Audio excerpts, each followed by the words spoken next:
If I just can take a moment to let you know that on the 1st of October, we went to Cabrini College. Pat Delsey was the master of ceremonies for a career night.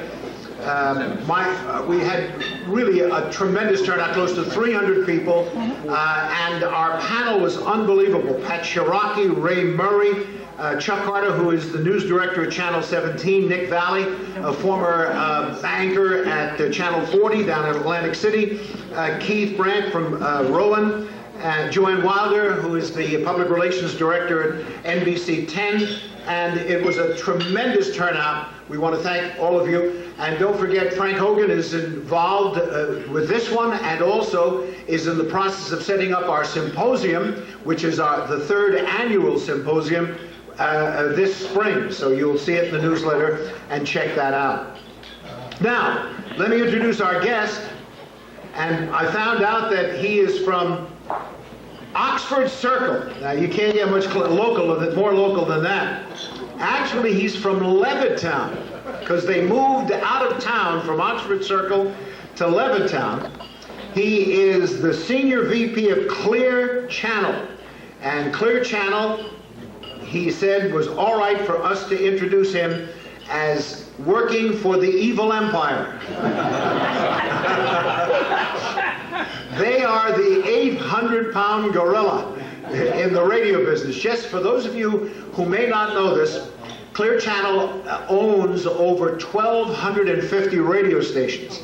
And I am old enough to remember Philadelphia when it had 45 signals and 45 program directors and 45 music directors.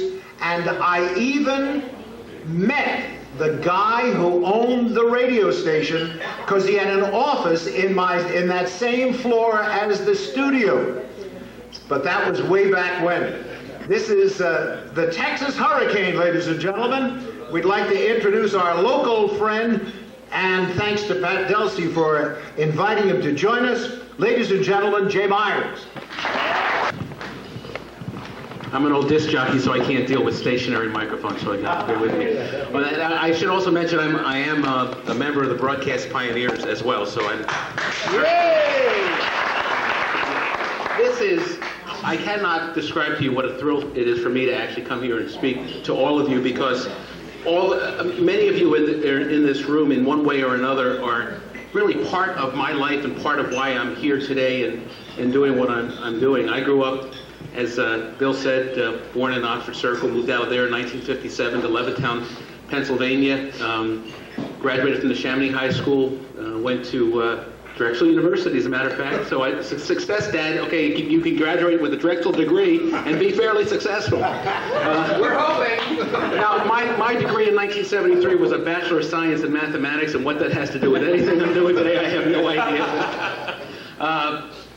But so I'm a Philly kid. I grew up, I deliberately didn't tell you this story, Bill, while we were just sitting talking to each other, but one of my fondest, oldest memories is 1961 when you came to Congregation Bethel in Levittown, Pennsylvania with Mr. Mike to address the AZA at Temple Bethel, and I got a chance to meet you for the first time at that time. And you haven't changed like one bit. It's just pretty amazing. I remember, I thought you were Will Chamberlain. I mean, I was like 4'3", and you were 6'9". I also in my career have worked at more radio stations than I can count in this general area. My first regular job was graduating from Drexel. I became program director of WCHE in Westchester, PA, at 1520 AM on your radio dial. I worked at 92.1 in Vineland, New Jersey when it was WDVL.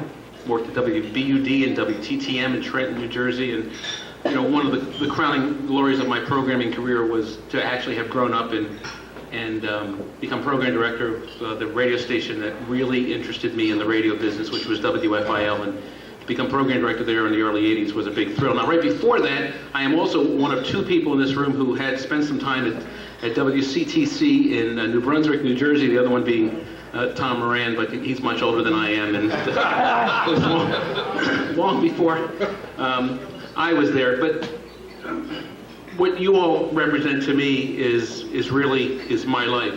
Everything from Dory, I watched your first show in 1971 when Channel 17 took over the Phillies broadcast, and I remember very vividly watching that first show. I mean, obviously, grew up watching Joe do sports on Channel 6. I mean, this is just an amazing thrill for me, and it's been an interesting ride. And I want to just tell you a little bit about what got me here today and what the radio business is like. And then I really just like to open it up to questions, because everybody has 8,000 questions about the evil empire, and I'm here to answer every single one of them for you.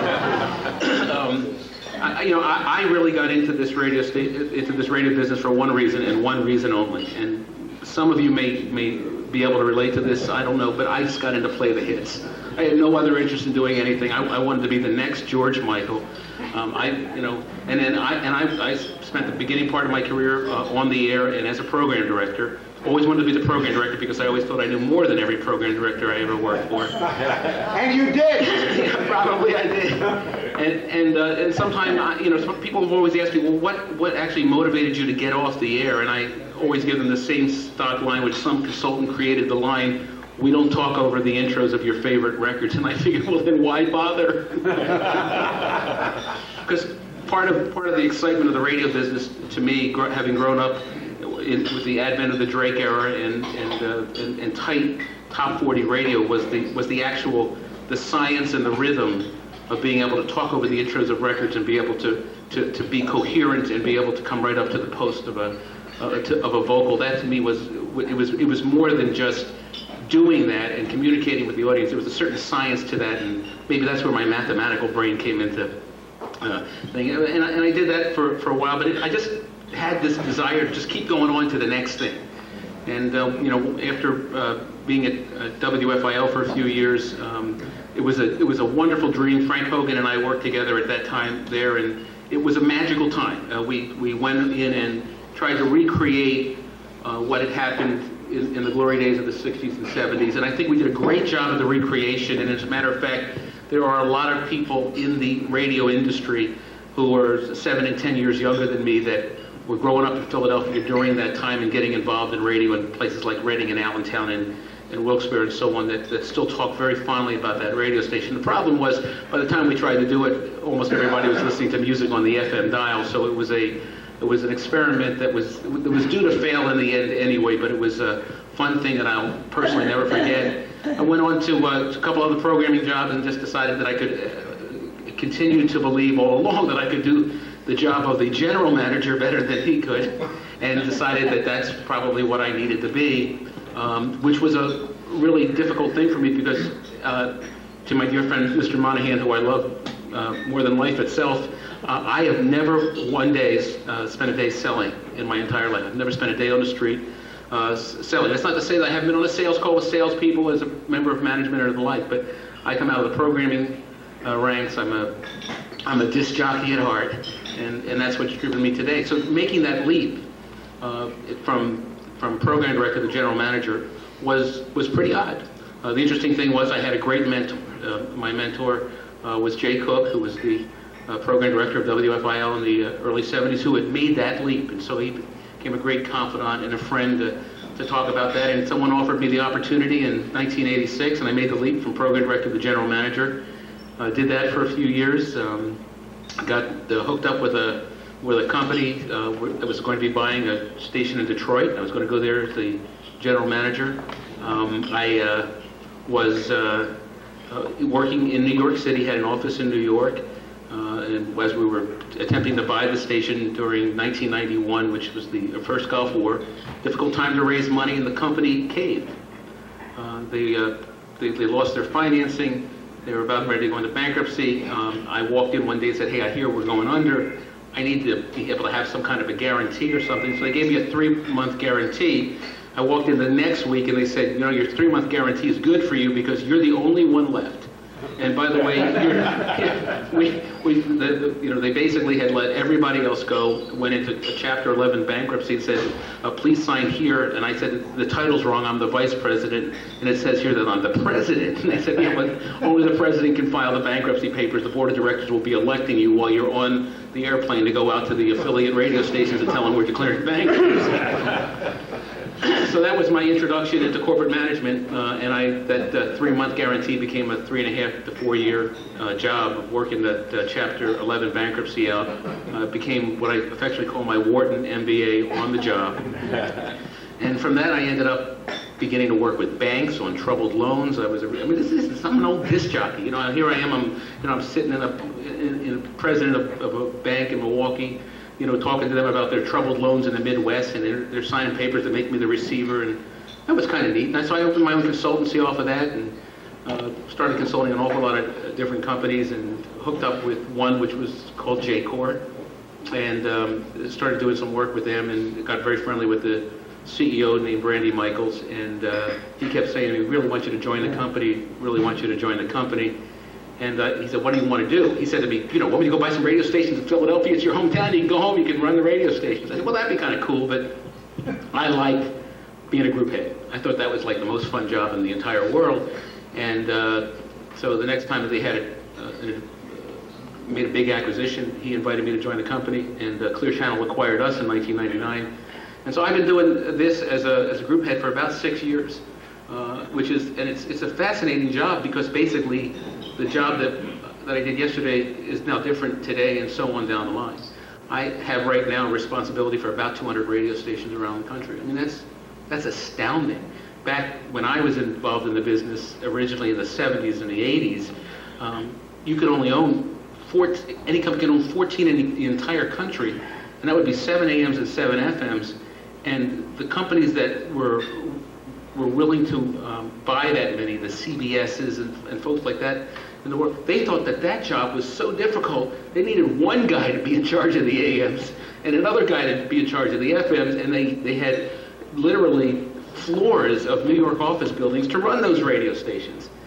Well, it's me and my halftime assistant Joan and my halftime financial guy Doug in San Antonio, and the three of us, we run 200 radio stations in 31 radio markets around the U.S. It's a different business, and it's been fascinating to be involved in it. The question I get asked the most by people is, how do you do it? How can you stay on top of all of that stuff and everything like that? And I give them the very simple answer, and I made it up as a joke, but the more I've lived with it, is actually the truth. I've never been diagnosed, but I'm fairly sure that I have ADD. I'm just generally sure, and I just basically say to people that what happened to me is I luckily stayed around in the business that I loved so long enough that the business consolidated enough to create a job that was so big that I now cannot afford to pay attention to anything for more than 2.5 minutes. So for my psyche, I believe I have the absolute perfect job. We own over 1,250 radio stations. We're in over 250 radio markets around the U.S. We are a company that has been accused of an awful lot of things, and I can stand here and tell you that they're not true, because they are, but what I think, they are not true is what I was trying to say. They're not, but the truth of the matter is, and I've actually had high-level conversations in our own company about this. The biggest problem that we have is we're trying to go out and argue the facts, when what we really need to do is go out and argue the perceptions and try to come up with why do people believe we are what we are. And I have a story to tell you which I think would illustrate that for you. We are accused all over the place, especially in the music industry, of having national playlists. In other words, Jerry and I were just talking, I could go to a whole bunch of towns, and all the Clear Channel country stations are playing the same records and everything. So, who's the guy? Who's the person that does that? And my response is, well, each individual program director chooses their own music. That's the fact. But let's deal with the perception. Why do people believe that all the Clear Channel radio stations play the same songs all over the country? It's because if you go to Los Angeles and you turn on KISS in Los Angeles, they're playing music. And if you go to New York and you turn on Z100, they're playing the same songs. And if you come to WYOQ in Philadelphia, they're playing the same songs. And if you go down to Miami to Y100, they're playing the same songs. So any logical person would make only one conclusion. The conclusion is Clear Channel has national playlists for all of its formats. Now, I want to now take you back to the beginning of my career. I'll take you back to 1972. And I was at Drexel University. I was program director and one of the original founders, actually, of WKDU 91.7 FM here in Philadelphia, the Drexel University radio station. And I was so enamored with Top 40 radio that I sat down one summer and wrote to the music directors and program directors of all of the great Top 40 radio stations all over the country. WRKO in Boston, WMEX in Boston, KHJ in Los Angeles, even down to KAAY in Little Rock, Arkansas, and WPTS in Pittston, Pennsylvania. And every week to my house, upwards of 70 radio station surveys, playlists that they used to put out, remember they used to put them out in the music stores, would come to my house. And in 1972, first week of September, one of the things I vividly remember is that every one of those 72 surveys, Ben by Michael Jackson was the #1 song. 9 of the top 10 records on those surveys were the same, and 36 of the top 40 records were exactly the same. And I remember vividly just throwing them on the floor, being very disgusted, saying, well, God damn it, there's a national playlist. Well, of course there wasn't, and nobody ever dreamed that there would be, because the Los Angeles radio station was owned by RKO, and WMEX was owned by somebody else. I think Cy Goldman, an individual owner, owned that, and you know what I mean? And WFIL was owned by Lynn Broadcasting, and so on down the line. They were all owned by different companies. So what's the difference between 1972 and 2003 is one company's now allowed to own a radio station in every town in the United States. But the music industry is still the same. The public decides what a hit is.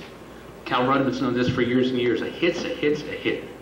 The public decides what a hit is, and whether the audience is in Philadelphia or Los Angeles or Seattle or Little Rock, Arkansas, the taste of the public have a general feeling to be the same. There are little nuances here and there, but for the most part, hits are hits, regardless of format and regardless of what they were. Let me take you back even further. Let me take you back 100 years beyond that, 1870. A good horse could cover maybe 25 to 40 miles a day. You know, a guy would get on a horse, travel his 25 to 40 miles, come to a little town, go get a room at the bunk, probably go over to the slough and get a beer and wander out to the little gazebo in the middle of the town where there'd be a band playing. The band might be playing some, Stephen Foster music, or maybe the latest of that guy John Philip Sousa or something like that. And he'd get on his horse that night, and he'd ride to the next town, 25 to 40 miles away the next day, do the same routine, check into the hotel, go to the saloon, grab a beer, go out to the gazebo, go out to the bandstand. They play the same songs as last night. That went on for an entire week, and when he got off his horse in the 7th town and heard the 7th time that the band played the same song, what did he think? God damn it, there's a national playlist!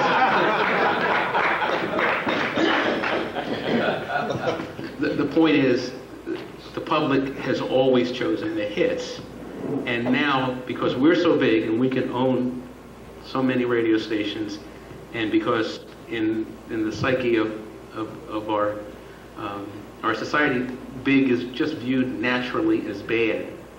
It becomes the perception that since all the Clear Channel radio stations play the same songs, that therefore there must be national playlists. When the truth of the matter is, it is just a continuation of the way the relationship between the public and the music they like has been forever. And just now the delivery systems happen to be owned by one company. So I wanted to take you through that just to give you an idea of why I say to you that there are reasons for the perceptions, and the facts may differ, but before we can understand what the truth is, we have to understand where the perceptions come from. And so that's why I'm very proud to be introduced as being from the evil empire, the 20,000-pound gorilla, whatever the situation is. Nothing offends me. So, you can't offend me. And I would like to open it up and ask for anybody to have any questions. Yes, sir. Raise your hand. WSCI in Cincinnati. You oversee? It's not one of my reasons. WSCI in Cincinnati. Not one of my reasons, but I'm. Because they flipped a clear channel. It was WKRC Sports, and they flipped a Class 1A clear channel. And they shifted WSCI's heritage call letters. Right, to 1530. Yes. WSO is another frequency position, and they have resurrected the original sound as it was or emulated back in the 60s.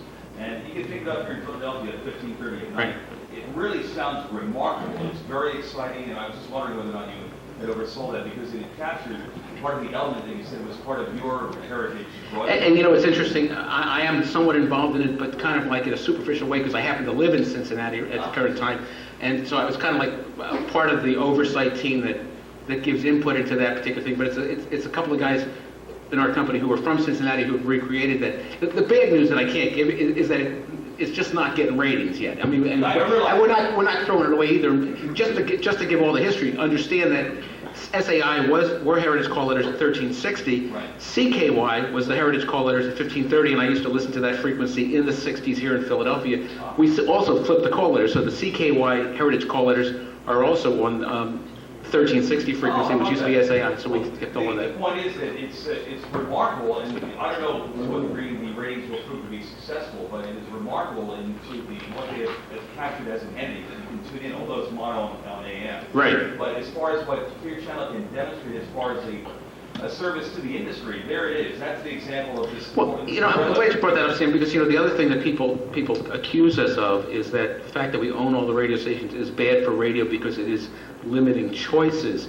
But the truth is, and the facts, and you can understand why the perception of that is. If you do not like what you hear on your radio dial, then your perception would be to blame the big guy who owns all the radio stations for the reason for doing that. But the truth of the matter is, in the industry that we all grew up with before telecommunications, formats that are on the air now wouldn't have been there. I mean, the folks at Malright would have never taken a chance on WJJZ in the early 90s if they weren't allowed to own 2 FMs at the time. If they were still back to the old things of owning only 1 AM and 1 FM in town, they would have wanted to put an FM radio station that would be able to compete with the mainstream guys, because the pile of money they could get out of it was bigger. But because of consolidation, because you can have 4 and 5 and 7. In Cincinnati, we have 8 radio stations. We have 4 AM radio stations in that town. Okay, we've got a big local news talk. We've got a big syndicated news talk that carries Rush Limbaugh and when he's not on, when he's not in happy time. And I can say that because Rush is a friend of mine. It's okay. I was telling somebody before that nobody will appreciate all the jokes about Rush over the next month more than Rush will. And we have a sports station, so now we're down to the 4th AM and trying to decide what do you do. Now, if somebody else owned that 4th AM, they would be on with another talk station to try to compete with WLW, which is the big 10-share radio station, to try to get a piece of their pie.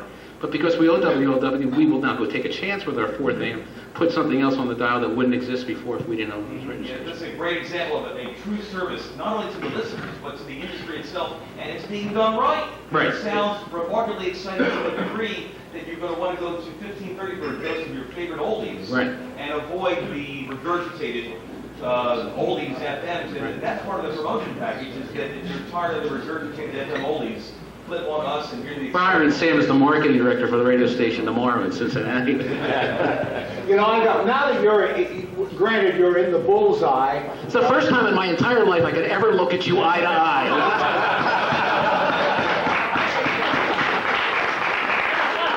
Now that you're in the bullseye of all the criticism, how do you fight that? You know what, we're trying, I'm kind of like, I'm a spade kind of guy. I mean, 2x4, my stations come up with all these creative marketing. I go, no, go back and give me the 2x4 between the eyes. We're trying. I mean, we've got campaigns and everything like that. Here's what you need to know why we're in the position we're in right now. Clear Channel is basically, as big as it is, it's a family-owned company.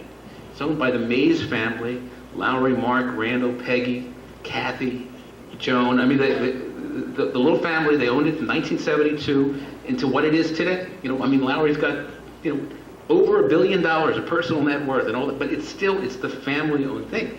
And when we got big and became a target, the original reaction of the company was, from that level, was, well, which is exactly what any family-owned business would do. Let's keep our head low. Let's stay, and if we just don't respond and we keep low, the noise will go away, and a good week will be a week where nobody says anything about Clear Channel. What they failed to realize is that we had grown so big that week was never going to happen again. And that what you had to do is you had to take take control of the issue, and you had to go out and battle. And as you know, if you get into any kind of battle, regardless of what it is, whether it's business or personal, whatever the situation is, if you get into the battle on day one, you can battle eye to eye and control it. If you let the battle rage on without you for 7, 10, 12, 14 days, weeks, months, or whatever, and then say, oh my God, I'm getting killed, I need to go fight back, now you're fighting uphill. That's Russia's problem. That was Russia's problem. Well, it's interesting. But now Russia's a great example because here's the deal. Because I remember, I'm not going to take credit for this because 8,000 people gave the same advice. But I saw Rush a couple of weeks ago in Philadelphia, and I didn't say this to Rush personally, but I said it to the guy, Craig Kitchen, who runs Premier Broadcasting for us, and Premier's a radio network and that Rush works for. And I pulled him aside because the Florida story broke just at the same time that the Donovan McNabb story was at the top of the thing, and then the Florida story broke on top of that. I took Craig aside and I said to him, if there's even a hint that there's any truth to that, what Rush needs to do is he needs to go on the air, he needs to admit it and say he's leaving the next day for a treatment center, and when he comes back it'll be over, because then he will control the situation, he will not let it get out of hand, and he can just control it, put a box around it, and put it behind him. I'm not taking credit for that. I'm sure 8,000 people gave him the same advice, and it took him probably a week personally to come to grips with the advice. But literally, 8 days later, Rush went on the air and did exactly that. Yeah. Any other questions? In the back. I have a question, Jay, on 104.5. I Yes. think one of the great changes you made was going back to Sunny. Yes. Okay? As a person that's been involved in marketing all my life, I wonder why I could never figure out Alice, 104.5, the connotation of Alice. And I didn't understand the music either, but I think it's a success story if you comment on it. Yeah, well, first I'll comment on Alice. Clearly the audience didn't understand it either.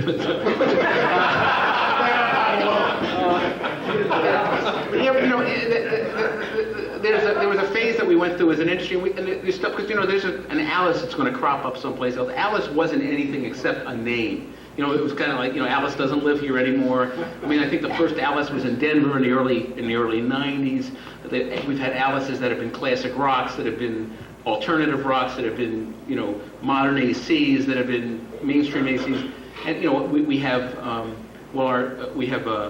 Bob's. We have Bob Countries, Cincinnati, right? We have Bob, which is not ours, but we just put a Bob Country on at San Diego. The first Bob Country was in Minneapolis in the early. So that's just the name, just to give you an idea of that. But clearly that was failing, and clearly, the big dog was Jerry Lee and B101, and so the idea was, well, how could you go get a piece of that?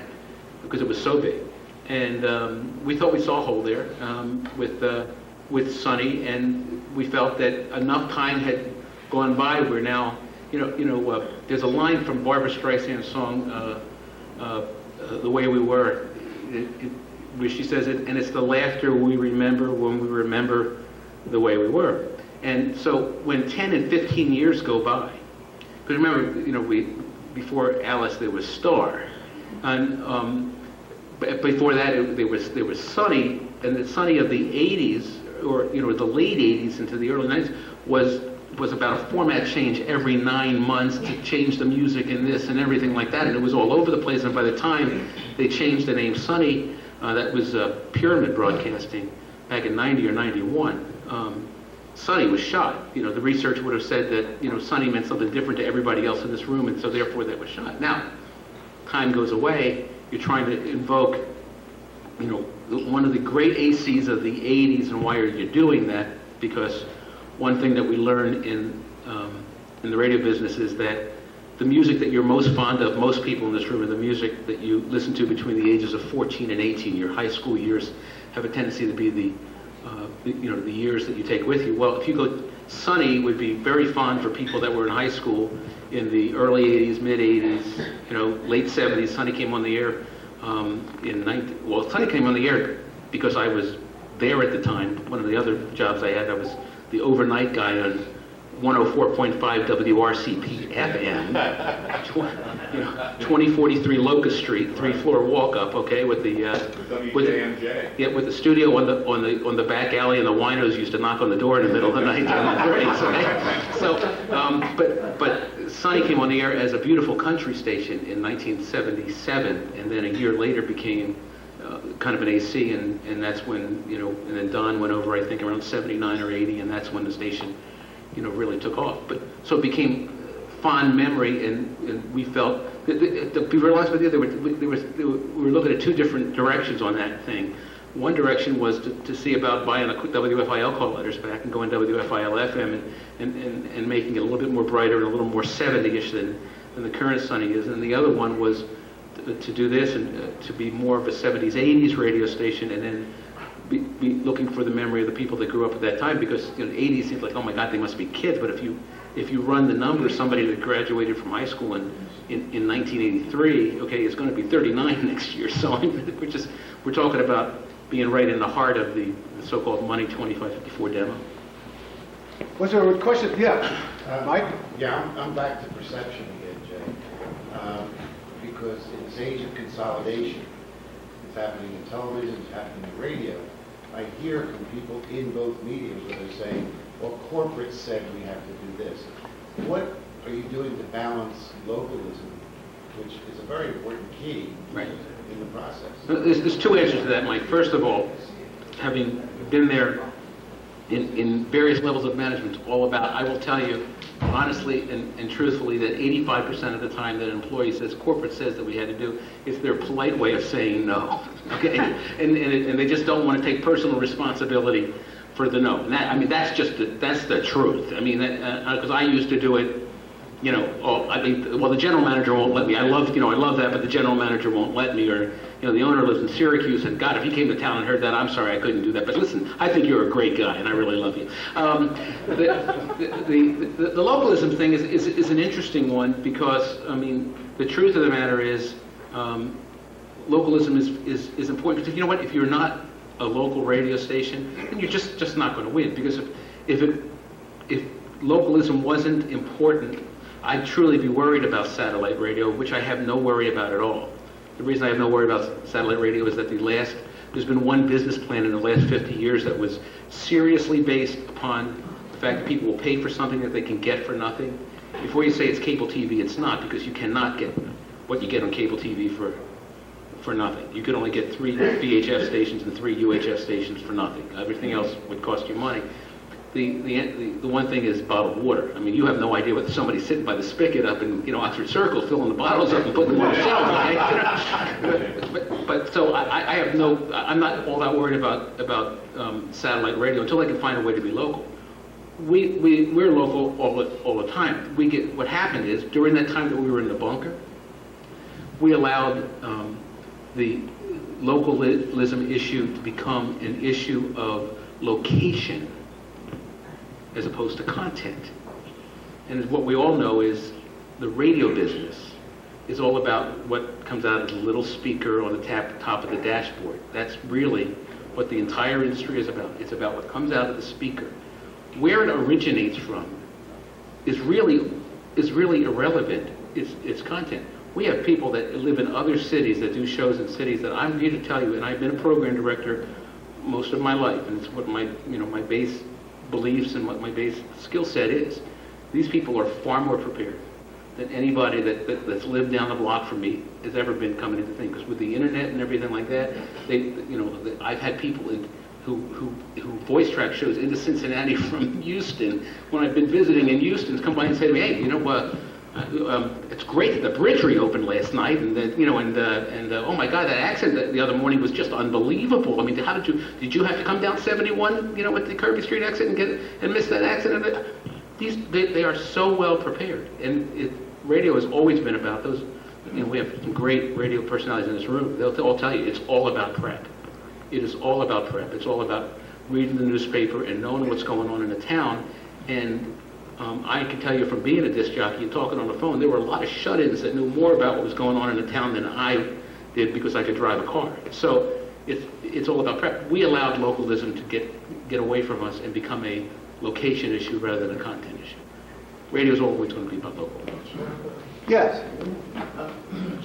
I think you're to be congratulated for growing into the large business that you have become. And all of us have been or still are involved in broadcasting. I'd be interested to know, since, as you mentioned, that as you grew in size and responsibility, if your target position was still fixed and maybe even a little more visible to some people. I'd be interested to know two things. How do you handle people who, even though they know you're ethically operating a huge chain of stations, permitted to do so, licensed with the FCC and everything, do you still get people who will decry you for alleged antitrust operation, and also there are other people who that would be a dumb question for somebody to ask you because they know they wouldn't let you do it if you couldn't.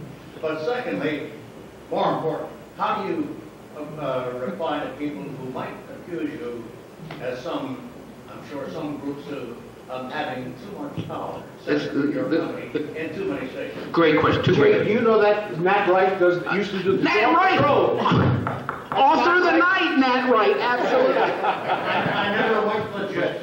Really? Helping Cal Rudman make his hit out of a Judy Collins record. I listened to you many times while in college studying overnights for a test when Dave Parks played a bad record. I just want to let you know that. Thank you, you are the one. Power. Okay, let me first answer. The antitrust issue was the first thing that came up in 96, 97 when consolidation first began to happen. And the Department of Justice did a ton of investigation in the late 90s. And frankly, they could never build any kind of an antitrust case because when the people that would be affected by antitrust, frankly, would be the people that were using the business, the advertisers and so on down the line. And when they did all their investigations, and there were a ton of them. I mean, I was involved in radio stations before I joined Clear Channel when I was just consulting, where we'd literally set up a room and the government would bring in their copy machine and they would just copy documents after documents, and they would spend weeks in town interviewing advertisers and everything like that. And that was long before Clear Channel was the big guy. They were one of the little guys. There were other big guys at the time. And they just never could find anything, because the fact of the matter is, even as much as we own, we don't own a majority of the situation. When you get into antitrust things, when you find somebody that's at 60 and 70 and 80% of a sector, then that's when they really start to get into price fixing and all that other kind of stuff. They can never find anything. Our business has always been based on simple economic supply and demand. And after 3 or 4 years of investigation into the radio industry, forget Clear Channel, the government basically found that owning 8 out of 45 radio stations didn't constitute anywhere near an antitrust situation. So let me just move that to the side and get to the other side, which is the power thing. I have two things to tell you about power. The most brilliant thing I saw on the whole consolidation thing, and especially everything we've been going through this summer and the like, since the June 2nd FCC vote, the night of June 2nd, I happened to be tuning the dial, and I'm always on the road, so I was in some hotel. I have no idea where I was, and I ran into the Charlie Rose show, and Michael Powell, the FCC commissioner, was on, and Charlie Rose posed literally that same question to him. And he looked at me, he said, "You have to understand, my job is to regulate competition. It is not to regulate public taste. My job is to say that one company can only own 8 radio stations out of 45 or 50 in a town. If the public, if they are good at their job, if they are able to put on product that the public wants to consume, and the fact is that 5 of their 8 radio stations are 5 of the 8 most popular radio stations in a particular town, that's not my job. My job is to regulate competition. It's the public's job to regulate taste." That's my first thing. The second thing is which is I would like, if you're all familiar with our CEO Larry Meyers was before the Senate committee, Senator John McCain, and there was Larry's just a really nice 68-year-old man. He's one of the nicest good old boys you'd ever want to meet in your entire life. He's a sweetheart, and philanthropic organizations. I can tell you all that stuff, but he's hauled up there before the Senate and everything, and the advice that our Washington lobbyist people gave him was, the best way to testify before the Senate was to get in, keep your head low, say yes sir, no sir, and get out of the room as fast as you can. So there was one exchange where Senator McCain says to him, Mr. Mays, now you own 1,200 and some radio stations. These new laws would give you an opportunity to potentially grow bigger in certain places. Would you like to grow bigger? And and Lowry, being a nice guy, said basically, well, if the investment looks good, if we can serve the public, and McCain kept interrupting him, saying, would you like to get bigger? And Lowry was trying to give him the answer and kept getting interrupted. I remember, so I saw Lowry a little later, and I said to him, you know what I would have done? And he laughed because he knows I'm kind of a loose cannon, and everything. And I said to him, I would have looked at him and would have went, damn straight, Senator, this is America. It's all about people doing as good as they can. It's why you went to Vietnam, to preserve our freedom. Of course we want to get bigger if the opportunity exists. It's a non-question. It's the government's job to regulate competition. As good business people, we'll read the government's laws and decide what's a good investment for our stockholders, for our people, for what we think we can do, as any good businessman, large or small, would do in America, because this is America.